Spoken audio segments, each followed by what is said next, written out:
There's only one appropriate response when you say the name of the best class in Diablo 4. Ahem. Sorcerer.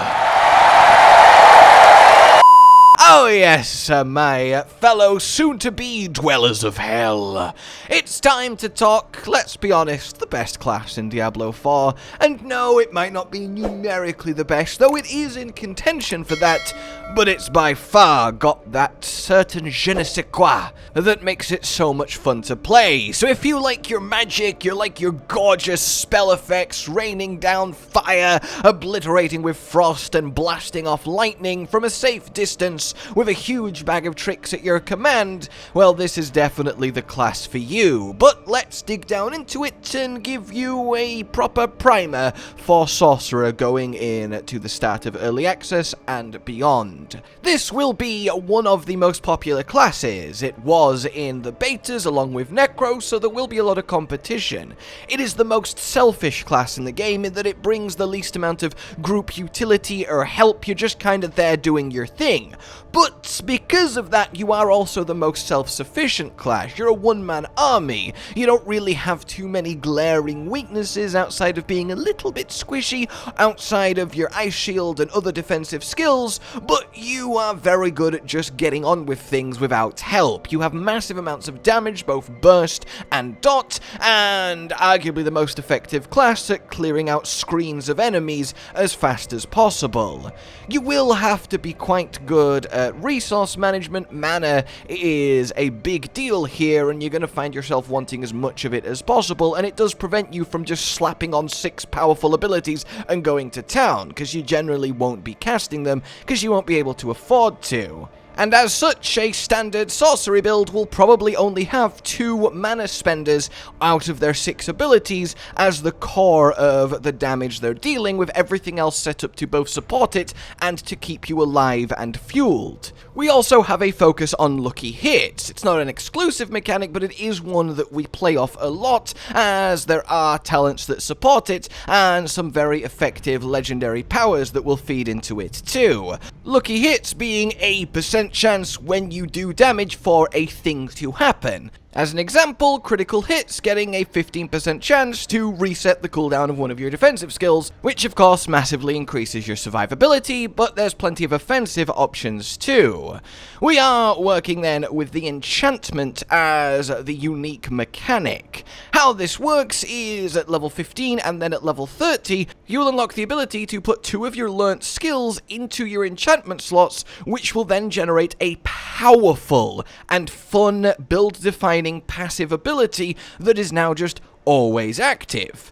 And this is really fun and something that you will have a lot of enjoyment experimenting with. Once you get both enchantment slots and the passives can play off each other, you start to get some really nutty destructive results.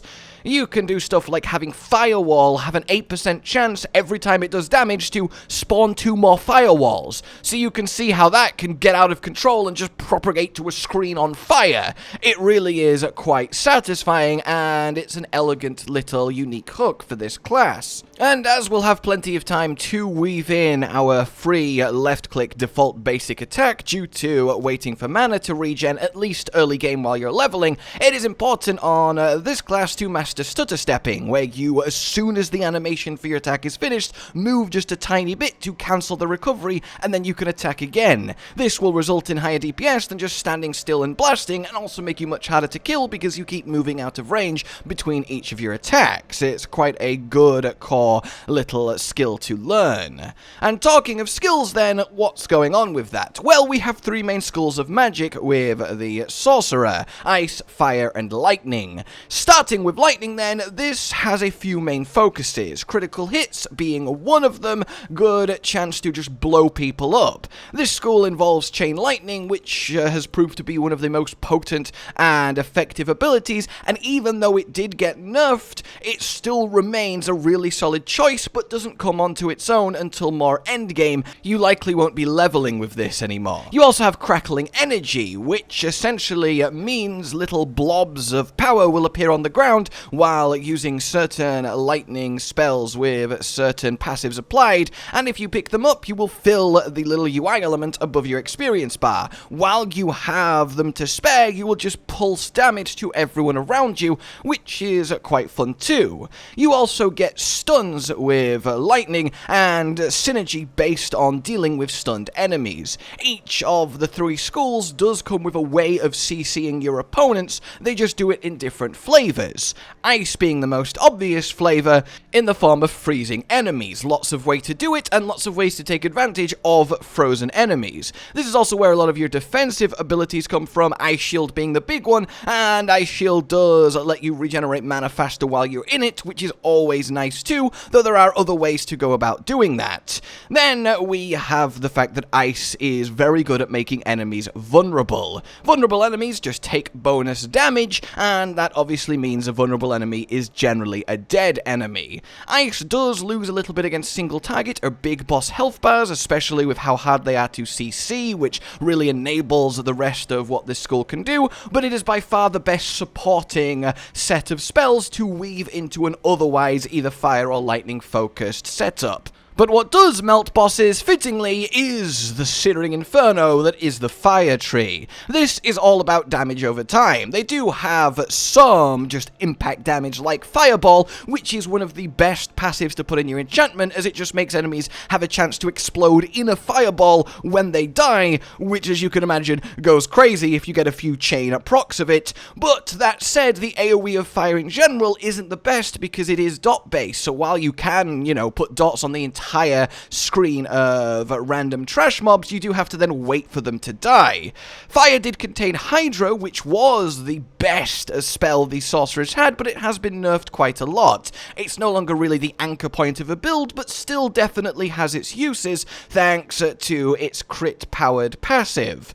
In any case, we also get immobilizing enemies as the CC with fire, which keeps them on the spot, but they can still act. However, we do get a lot of benefit from being able to pile fire on top of an enemy that can't move, so it does synergize well. And indeed, fire has the currently best way of leveling playing and the strongest ability to initially start with in Firewall. Firewall is just massive amounts of damage to anyone stood in it, and the Firewall passive as well, as I mentioned, is ludicrously powerful, on top of the fact that you can have burning enemies actually power up your mana regen, and you'll end up in the position where you can spam Firewall with near impunity, having mana pour back in from all of the burning creatures around you, and it creates this really cool Pyromancer build, and as of this recording, is more than likely the most effective way to get to level 50 and unlock World Tier 3, get into Nightmare, so keep that in mind. Of course, an ideal build will involve a mix of all 3 schools of magic,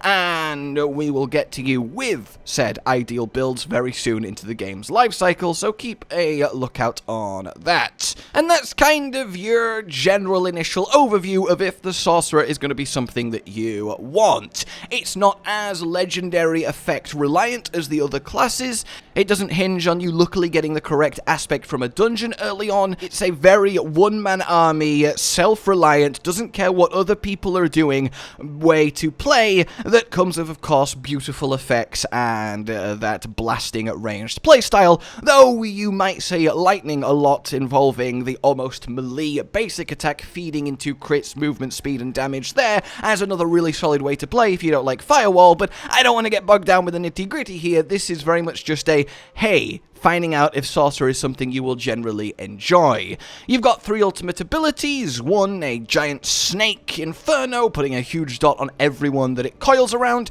You've got the ice block, which will make you invulnerable, pulsing damage and then exploding when it finishes. And then the lightning one, which makes it when you use a lightning ability, you will cast another random lightning ability, which, as you can imagine, kinda goes ridiculous too once that gets rolling. That said, though, a strong leveling build might not actually involve any of these, as their cooldown is a little bit prohibitive to helping you level, but endgame will certainly see them come into full swing.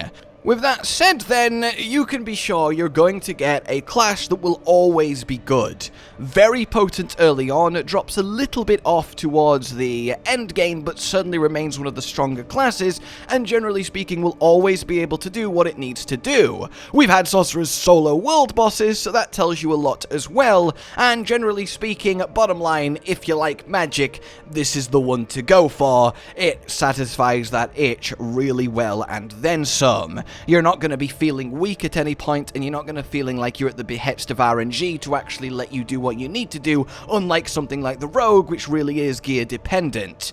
And with that then, I hope you have got enough information to help make your class choice. We have one of these videos for every class if you want to explore the others. But for now, like if you've enjoyed this, subscribe and hit the bell for more. Consider supporting the future of the channel on Patreon down below. And until we meet again, a goodbye. Josh, Cotton, and Hollow with the videos, dropping the humor like a hammer on your tippy toes, bringing entertainment on a daily arrangement to take our insanity and turn it into entertainment. Yes, I said entertainment twice, to reiterate that it is nice to look into your faces on a mostly daily basis when you let us in your homes to make the whole world a stage. Goodbye.